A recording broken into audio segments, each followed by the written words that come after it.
안녕하세요. 수복남입니다. 이번 영상은 귀로 듣는 51 수학 1강입니다. 수학을 눈으로 보면 더 막막한 분들이 있죠.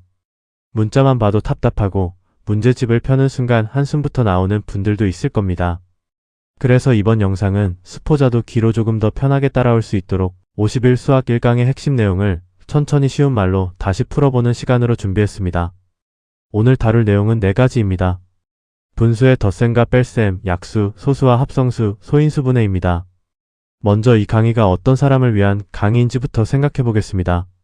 51 수학은 수능은 봐야 하는데 기초가 너무 약한 사람을 위한 강의에 가깝습니다. 중학교 수학이 비어있고 초등학교 개념도 흔들리고 그런데 시간은 없는 사람. 딱 그런 사람을 위한 출발점 같은 느낌입니다. 그래서 1강도 처음에는 아주 쉬워 보이는 것부터 시작합니다. 바로 분수의 덧셈과 뺄셈입니다. 여기서 제일 먼저 기억할 건 하나예요. 분수는 분모가 같아야 더하고 뺄 수 있다. 이 말은 전체를 몇 칸으로 나눴는지가 같아야 한다는 뜻입니다. 예를 들어 4분의 1은 전체를 4칸으로 나눈 다음 그중 1칸을 말합니다. 4분의 2는 그중 2칸을 말하죠. 그러면 4분의 1 더하기 4분의 2는 어떻게 될까요? 전체를 4칸으로 나눈 건 그대로이고 한 칸에 2칸을 더하니까 3칸이 됩니다. 그래서 답은 4분의 3입니다. 여기서 중요한 건 분모는 그대로 두고 분자끼리 계산한다는 거예요.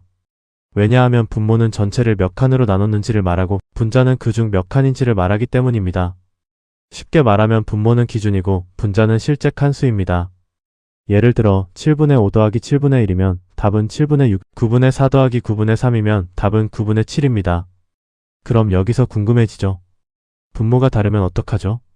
이건 나중에 통분을 배워야 하니까 오늘은 깊게 들어가지 않겠습니다. 지금은 분모가 같을 때의 계산 감각만 잡으면 됩니다. 자, 이제 두 번째로 넘어가 볼게요. 약수입니다. 약수는 어떤 수를 나누어 떨어지게 만드는 수입니다. 예를 들어 12의 약수를 구해보면 1, 2, 3, 4, 6, 12가 나옵니다. 여기서 중요한 감각은 약수를 그 숫자 안에 들어있는 수라고 생각해도 좋다는 점입니다. 12는 3 곱하기 4로도 만들 수 있고 2 곱하기 6으로도 만들 수 있고 1 곱하기 11로도 만들 수 있죠. 그래서 약수는 그 숫자를 이루는 재료처럼 이해해도 좋습니다. 이제 소수와 합성수로 가볼게요. 소수는 더 이상 쪼개지지 않는 자연수입니다. 정확히 말하면 1과 자기 자신만 약수로 갖는 수예요. 2, 3, 5, 7, 11 같은 수가 소수입니다. 반대로 합성수는 소수들의 곱으로 만들어지는 수입니다. 예를 들어 6은 2 곱하기 3, 8은 2 곱하기 2 곱하기 9는 3 곱하기 3이니까 합성수입니다. 그리고 1은 조금 특별합니다. 1은 소수도 아니고 합성수도 아닙니다. 이건 꼭 기억해두세요. 이제 마지막으로 소인수분해입니다. 소인수분해는 어떤 수를 소수로 끝까지 쪼개는 것입니다. 예를 들어 12는 3 곱하기 4라고도 할 수 있지만 4는 아직 소수가 아니죠. 4는 다시 2 곱하기 2로 쪼개집니다. 그래서 12는 최종적으로 2 곱하기 2 곱하기 3, 즉 2의 제곱 곱하기 3이 됩니다. 18은 2 곱하기 9, 9는 3 곱하기 3이니까 18은 2 곱하기 3의 제곱입니다. 48은 6 곱하기 8로 볼 수 있고 6은 2 곱하기 3, 8은 2 곱하기 2 곱하기 2니까 합치면 2가 4개, 3이 1개입니다. 그래서 2의 4제곱 곱하기 3이 됩니다. 끝이 0인 수는 10이 들어있다고 생각하면 편합니다. 10은 2 곱하기 5죠. 그래서 180은 18 곱하기 10으로 보고 18은 2 곱하기 3의 제곱, 10은 2 곱하기 5로 보면 최종적으로 2의 제곱 곱하기 3의 제곱 곱하기 5가 됩니다. 오늘 내용을 정리해 보겠습니다.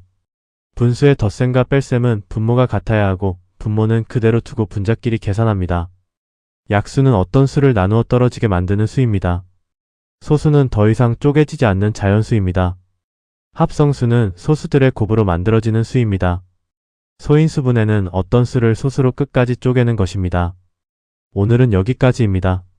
처음 들으면 낯설 수 있지만 귀로 한번 듣고 나중에 눈으로 다시 보면 조금 더 편하게 느껴질 수 있어요. 조금 느려도 괜찮습니다. 수학은 다시 시작해도 됩니다.